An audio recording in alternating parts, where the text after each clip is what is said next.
నమస్తే welcome to burning topic నేను సింధు భారత అంతరిక్ష చరిత్రలో మరో బంగారు అధ్యాయం చేరింది యాక్సియం 4 మిషన్ లో భాగంగా భారత అంతరిక్ష వీరుడు గ్రూప్ కెప్టెన్ సుభాన్షు శుక్లా అంతర్జాతీయ అంతరిక్ష కేంద్రం నుంచి భూమికి విజయవంతంగా తిరిగి వచ్చారు. ఈ చారిత్రక యాత్ర 41 సంవత్సరాల తర్వాత మరోసారి అంతరిక్షంలో భారత్ కీర్తి పతాకాన్ని ఎగరవేసింది. అసలు డ్రాగన్ స్పేస్ క్రాఫ్ట్ భూమికి ఎలా చేరింది? సుభాన్షు శుక్లా తిరిగి రావడంతో భారత్లో ఎలాంటి హర్షాతి రేఖలు వ్యక్తమవుతున్నాయి? ఇప్పుడు సుభాన్షు శుక్లా ఏం చేయబోతున్నారు?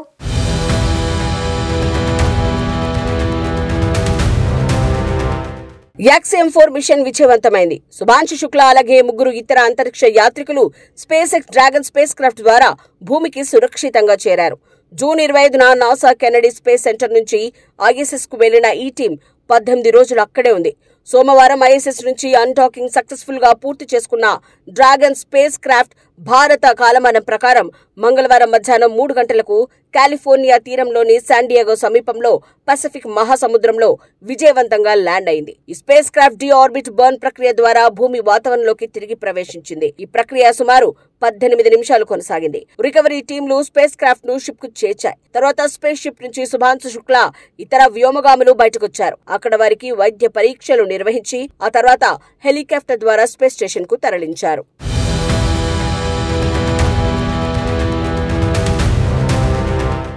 సుభాన్షు శుక్లా ఐఎస్ఎస్ యాత్ర విజయవంతం కావడంతో భారత్ లో సంబరాలు మిన్నంటాయి. అంతకుముందు శుక్లా క్షేమంగా తిరిగి రావాలని చాలా మంది పూజలు చేశారు. 1984లో రాకేష్ శర్మ తర్వాత భారత వ్యోమగామి స్పేస్ లోకి వెళ్లడం దేశవ్యాప్తంగా గర్వకారణంగా నిలిచింది. సుభాన్షు శుక్లా స్వస్థలమైన లక్నోలో వందలాది విద్యార్థులు ఆయన తల్లిదండ్రులు ఈ లాంచింగ్ ల్యాండింగ్ ను ఎంతో ఆసక్తిగా తిలకరించారు. Karnataka deputy CM DK Shivakumar, Uttar Pradesh CM Yogi Adityanath, Jharkhand నాయకుడు Hemant Soren, AP deputy CM Pawan Kalyan వంటి రాజకీయ నాయకులు సుభాన్షు యాత్రను భారత అంతరిక్ష కార్యక్రమంలో మైలురాయిగా అభివర్ణించారు.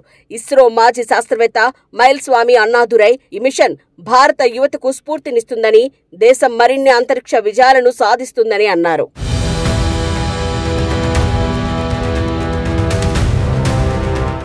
ప్రధానమంత్రి నరేంద్ర మోదీ యాక్సియం 4 మిషన్ విజయవంతం కావడంతో శుభాకాంక్షలు తెలియజేశారు.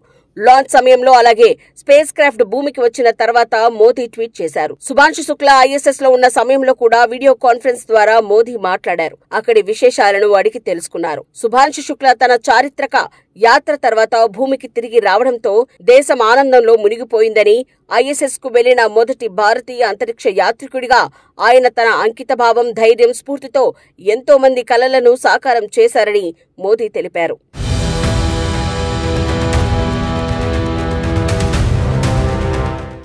జూన్ 25న భారత కాలమానం ప్రకారం మధ్యాహ్నం 12 గంటలకు నాసా కెనడీ స్పేస్ సెంటర్ నుంచి స్పేస్ ఎక్స్ ఫాల్కన్ 9 రాకెట్ పై డ్రాగన్ స్పేస్ క్రాఫ్ట్ నింగులోకి దూసుకెళ్లింది. ఈ మిషన్ లో సుభాన్షు శుక్లాతో పాటు మరో ముగ్గురు వ్యోమగాములు ఉన్నారు. సుమారు 28 గంటల ప్రయాణం తర్వాత జూన్ 26న స్పేస్ క్రాఫ్ట్ ఐఎస్ఎస్ కు విజయవంతంగా డాక్ చేసింది. సుభాన్షు శుక్లా ఐఎస్ఎస్ లో 18 రోజుల పాటు ఉన్నారు. 310 భూ ప్రదక్షిణలు పూర్తి చేసి సుమారు 1.3 కోట్ల కిలోమీటర్లు ప్రయాణించారు. ఈ సమయంలో ఆయన ఇస్రో రూపొందించిన 7 మైక్రోగ్రావిటీ ప్రయోగాలను విజయవంతంగా నిర్వహించారు. ఈ ప్రయోగాల్లో మైక్రోగ్రావిటీలో మెంతి, మూంగ్ బీన్స్ మొలకెత్తడం, మైక్రో ఆల్గీ పెంపకం, కండరాల క్షీణతపై అధ్యయనం ఉన్నాయి. జూన్ 28న ప్రధాని నరేంద్ర మోదీతో వీడియో కాన్ఫరెన్స్ ద్వారా మాట్లాడారు. జూలై 4-8 తేదీల్లో విద్యార్థులతో హోమ్ రెమెడీ సంభాషణలు జరిపారు. జూలై 6న ఇస్రో చైర్మన్ డాక్టర్ వి నారాయణ్తో చర్చలు జరిపారు.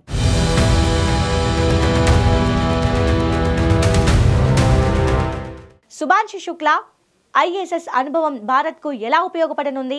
సుభాన్షు శుక్లా అంతరిక్ష యాత్ర అనుభవం భారత స్పేస్ ప్రోగ్రాంకు ఎంతో ఉపయోగపడనుంది. ముఖ్యంగా గగన్యాన్ మిషన్కు ఎంతో కీలకం.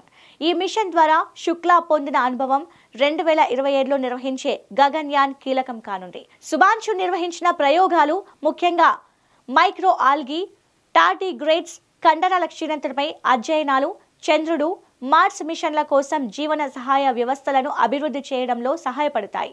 ఈ ప్రయోగాల ఫలితాలు భారత్లోని 500కు పైగా సూక్ష్మ, చిన్న, మధ్య తరహా సంస్థలను అంతరిక్ష టెక్నాలజీ రంగంలో ఆవిష్కరణలకు కారణం కానున్నాయి. 2035 నాటికి భారతీయ అంతరిక్ష స్టేషన్ స్థాపన, 2040 నాటికి చంద్రయాన్ మిషన్కు ఈ అనుభవం బలమైన పునాది అందిస్తుందని ఇస్రో అధికారి నీలేష్ ఎం దేశాయ్ అన్నారు.